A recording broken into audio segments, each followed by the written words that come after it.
तो क्या फ्यूचर में फ्लोरेंटिनो पेरेज रियल मैड्रिड को बेचने वाले हैं? वैसे तो आपको लाइन सुन के लगेगा कि यार ये कैसी बात कर रहे हो, राइट? बेचने का क्या मतलब आ गया? रियल मैड्रिड हम सब जानते हैं कि सोशियोज ओन करते हैं, जो कि रियल मैड्रिड के मेंबर्स हैं, जो एक एनुअल फी देते हैं एंड उसके बाद उनका पूरा राइट होता है, वो रियल मैड्रिड के सारे डिसीजंस में अपना हिस्सा लेते हैं, वोटिंग करते हैं। एंड स्पेन में ऐसे 4 क्लब हैं अभी, real Madrid, Barcelona, ओसासुना and athletic Bilbao. बिल्कुल ठीक है, आप यहाँ तक बिल्कुल ठीक बोल रहे हो। बट फ्लोरेंटिनो पेरेज ने एक साल पहले ऑलमोस्ट एक हिंट दिया था कि वो ये इस स्ट्रक्चर की तरफ बढ़ रहे हैं जहाँ पे हम रियल मैड्रिड के 49.9% जो शेयर्स हैं वो कहीं ना कहीं प्राइवेट इन्वेस्टर्स या फिर प्राइवेट जो फर्म्स हैं उनको हम सेल कर सकते हैं। यानी कि रियल मैड्रिड का प्राइवेटाइजेशन करने की जो बातचीत है ये ऑफिशियली स्टार्ट हुई थी। मैं थोड़ा सा शॉक हूं कि ये इतनी बड़ी न्यूज़ है और इसके ऊपर बहुत ज़्यादा किसी ने बात नहीं करी है। कहीं ना कहीं किसी भी यूट्यूबर ने या फिर किसी भी कंटेंट क्रिएटर ने पता नहीं इसके बारे में क्यों बात नहीं करी, क्योंकि पता नहीं सबके सब शायद वो वियर्ड सी न्यूज़ बनाने में बिजी होंगे। बट मुझे पर्सनली ऐसा लगा कि हमें इस चीज़ के बारे में ज़रूर बात करनी चाहिए, क्योंकि ये बहुत ही एक इंटरेस्टिंग टॉपिक है जो हमारे क्लब के फ्यूचर के एक तरीके से मतलब हमारे क्लब का फ्यूचर बताएगा कि हम आगे क्या करने वाले हैं। ठीक है, तो मैंने सोचा कि यार क्लब वर्ल्ड कप, ट्रांसफर्स, जबी अलॉन्सो, ये सब तो हम बात करते ही रहते हैं, राइट? आज कुछ एक मीनिंगफुल बात करते हैं जिससे देखते हैं कि हमारा क्लब किस तरफ बढ़ रहा है। ठीक है, तो आज की वीडियो में मैं आपको इस चीज़ के बारे में बताता हूं कि किस तरीके से Florentino Perez and real Madrid जो है वो अपने 49% जो शेयर्स हैं वो बेचने के बारे में सोच रहे हैं, जिससे और पैसा आए। प्लस अगर वो ऐसा करते हैं, अभी सिर्फ र्यूमर्स हैं और थोड़ी बहुत बातचीत हुई है, वो सब मैं बताऊंगा। अगर ऐसा करते हैं कि क्या इससे हमें फ़ायदा होगा, और अगर फ़ायदा होगा तो वो क्या फ़ायदे होंगे और क्या नुकसान होंगे, I try to explain everything है। ठीक है, तो प्लीज़ वीडियो को लास्ट तक देखना जस्ट टू अंडरस्टैंड कि रियल मैड्रिड अगर अपना प्राइवेटाइजेशन करते हैं तो उसमें क्या होने वाला है। तो इससे पहले कि आगे बढ़े, अगर वीडियो अच्छी लगी तो kindly share it with your fellow Madridistas and football fans, and अगर ओवरऑल कंटेंट बढ़िया लगे तो kindly subscribe to my channel the Football Jockey, and don't forget to follow me on the Instagram. Okay, so सबसे पहले मैं आपको एक timeline बताता हूं कि ये सारा शुरुआत कहां से हुई। 12 अप्रैल 2019 को रियल मैड्रिड ने 575 मिलियन का एक स्टेडियम लोन जो है वो साइन किया JP Morgan and bank of America के साथ, जहां पे वो लोगों ने उसको 575 मिलियन दिया बर्नेबाउ को रिनोवेट करने के लिए, एंड जिसकी एनुअल रीपेमेंट थी वो थी ऑलमोस्ट 29.5 मिलियन, जो 2023 से स्टार्ट होने वाली थी। उसके बाद 18 नवंबर 2021 को रियल मैड्रिड ने 225 मिलियन और लिए JP Morgan and bank of America से। अब हमारा जो टोटल लोन है वो 800 मिलियन हो गया। और ये हमने एक्स्ट्रा क्यों लिया? जो हमारी रिट्रैक्टेबल पिच है जो पूरे बर्नेबाउ से ऐसे खुल जाती है, जो नीचे चली जाती है एंड ऑल दैट, वो पूरा जो पिच का रिनोवेशन था उसको करने के लिए हमने 225 मिलियन और लिए इनसे। अब फाइनली हम आते हैं 19 मई 2022। ये एक हिस्टोरिक कदम था क्योंकि इस दिन रियल मैड्रिड ने 2 firm six street and legends के साथ एक डील की, जिसमें उन्होंने जो बर्नेबाउ के जितने भी इवेंट्स होने वाले थे उसकी जो इनकम आती उसका 30% इन दोनों को दिया फॉर नेक्स्ट 20 ईयर्स, और उसके बदले उन्होंने रियल मैड्रिड को 360 मिलियन कैश दिया। कैश का मतलब 360 मिलियन अमाउंट दिया, ऐसा नहीं कि नोट रख के चले गए बर्नेबाउ में। तो ये एक बड़ा इवेंट इसलिए था क्योंकि पहली बार रियल मैड्रिड ने किसी प्राइवेट फर्म को या फिर प्राइवेट एक पार्टनर को इतना लंबा टाइम दिया कि वो बर्नेबाउ में एक तरीके से अपने मन मुताबिक फ़ायदा निकाल सकते हैं। आज से पहले कभी ऐसा हुआ नहीं था कि 20 साल के लिए दे दिया यहाँ पे। उसके बाद आते हैं एक इंपॉर्टेंट डेट पे, which is 26 April 2024। L confidential करके एक न्यूज़पेपर है या फिर न्यूज़ पोर्टल कुछ भी कह लो, जो स्पेन में है, उन्होंने ये चीज़ लीक करी कि फ्लोरेंटिनो पेरेज रियल मैड्रिड के 49.9% जो शेयर्स हैं उसको बेचना चाहते हैं, यानी कि रियल मैड्रिड का प्राइवेटाइजेशन करना चाहते हैं। ऐसे लीक्स उन्होंने सबसे पहले रिलीज करे थे। उन्होंने बताया कि फ्लोरेंटिनो पेरेज ने 2 फर्म्स हैं, क्लिफर्ड चांस एंड की कैपिटल, उनको ड्राफ्ट करने के लिए बोला एक प्रोविजन। उस प्रोविजन के तहत उनका जो क्लब है वो क्लब को एक पब्लिक कंपनी बनाना चाहेंगे with socios at the core shareholders. जो अभी हमारे सोशियोज है वो उस टाइम भी वही रहेंगे, ऑब्वियसली 51% उनके पास रहेंगे, तो कोर शेयर होल्डर्स वही होंगे, बस हम 49% प्राइवेट इन्वेस्टर्स और फर्म को कहीं ना कहीं बेच रहे होंगे। इस चीज़ को उन्होंने ड्राफ्ट कराने के लिए इन दोनों फर्म्स को बोला कि भाई एक बार इसको स्टडी करो और मुझे बताओ कि हम कैसे इसको ड्राफ्ट कर सकते हैं। ऑब्वियसली ये जो ड्राफ्टिंग के बाद जो फाइनल डिसीजन होगा वो शेयर जो हमारे सोशियोज हैं उनकी वोटिंग के बाद ही होगा, बट एटलीस्ट ये प्रोविजन उनके आगे रखना चाहिए, ऐसा उन्होंने लीक करा। उसके बाद फाइनली 24 नवंबर 2024 को पेरेज ने ये सब कंफर्म कर दिया। उनकी क्लब मीटिंग थी, यानी कि डेलीगेट असेंबली की जो मीटिंग होती है जिसमें क्लब के बारे में, रियल मैड्रिड के बारे में क्या चल रहा है, क्या हो रहा है, हमारे आगे की क्या प्लान है, हम कितना फाइनेंशियल स्टेबल हैं, ये सारी डिटेल्स जो हैं वो सोशियोज को दी जाती हैं। फ्लोरेंटिनो पेरेज खुद होस्ट करते हैं इसको। उन्होंने उस सेरेमनी में ये चीज़ बोल दी कि भाई मैं असेंबली के आगे एक प्रोविजन लाने की सोच रहा हूँ जिसमें हम अपने क्लब का रीऑर्गेनाइजेशन करेंगे।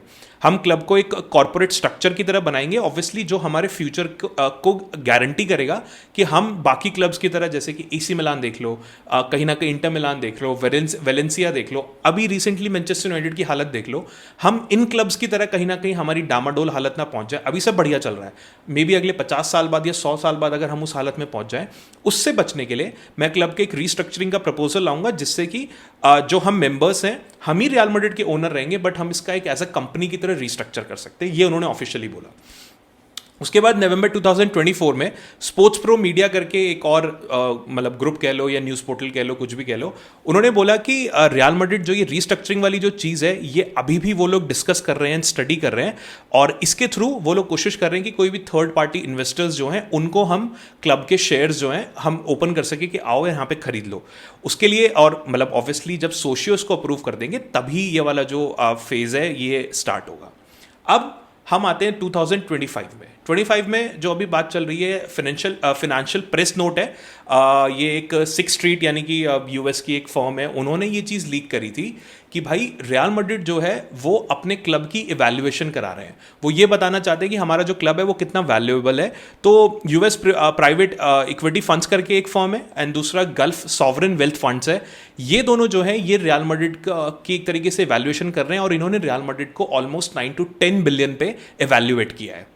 ये उन्होंने रिसेंटली 2025 में बताया है। तो ये पूरी टाइमलाइन थी जिसके थ्रू मैं आपको बताना चाहता था कि शुरुआत कहाँ से हुई, हमारे लोन से, और अभी हम ये चीज़ खत्म नहीं हुई है। चाहे फ्लोरेंटिनो पेरेज अभी इसके बारे में बात नहीं कर रहे हैं, बट ये बिहाइंड द सीन्स ये सारी चीज़ चल रही है।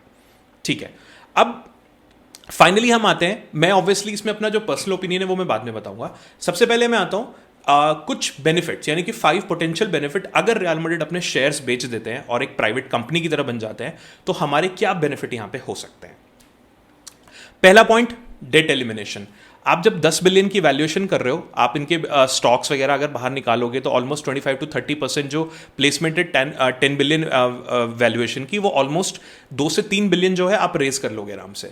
अगर रियल मैड्रिड 2 से 3 बिलियन रेज कर लेती है, ये अमाउंट बहुत आराम से आपका जो डेट है 1.2 बिलियन का उसको उतार देगा, प्लस वो जो लोन हमने लिया हुआ है, जो डेट है, जो उसका इंटरेस्ट जाता है एनुअली 40 मिलियन के आसपास जो है, और प्रिंसिपल आउटफ्लोज ये सब जाते हैं, वो सब यहाँ पे क्लियर हो जाएंगे।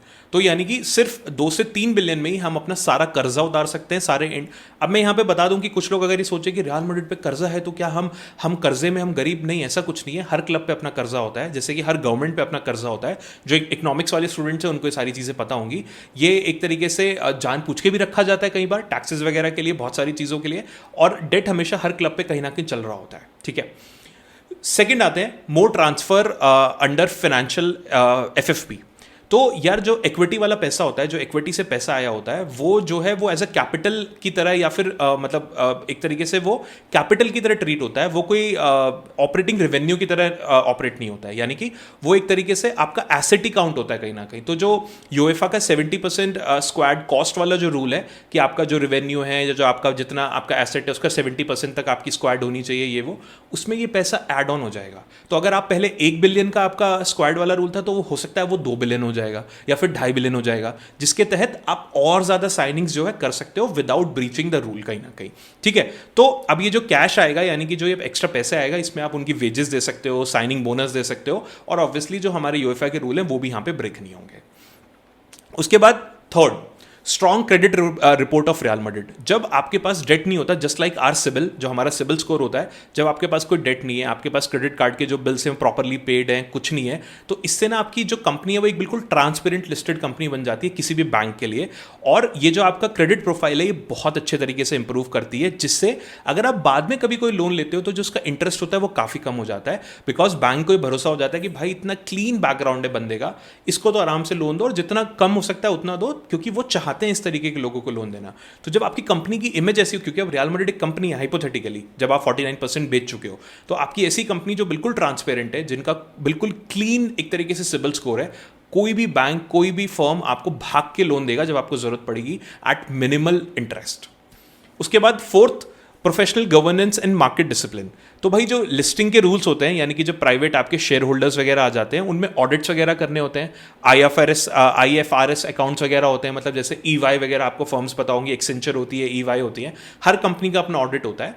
तो इससे फायदा क्या होता है कि उसमें इंडिपेंडेंट ऑडिट्स होता है। आपकी कंपनी के जितने भी अच्छी चीज़ें हैं, जितना आप अगर फॉर एग्जाम्पल बीइंग ऑर्गेनाइजेशन, मैं मानता हूँ रियल मैड्रिड बहुत ही क्लीन ऑर्गेनाइजेशन है, बहुत ही हेल्दी ऑर्गेनाइजेशन है। अब ये चीज़ रियल मैड्रिड वाले कह रहे हैं, बट अगर वहीं पर मैं रियल मैड्रिड का एक ऑडिट करवा दूं किसी किसी प्राइवेट फर्म से, जब वो भी ये चीज बोलेगी तो आप खुद सोचो कि आपके स्टॉक्स कितना बूम करेंगे कि भाई ये लोग, क्योंकि स्टॉक्स जो हैं वो आपके भरोसे पे चलते हैं, कंपनी की गुडविल पे या वैल्यू पे।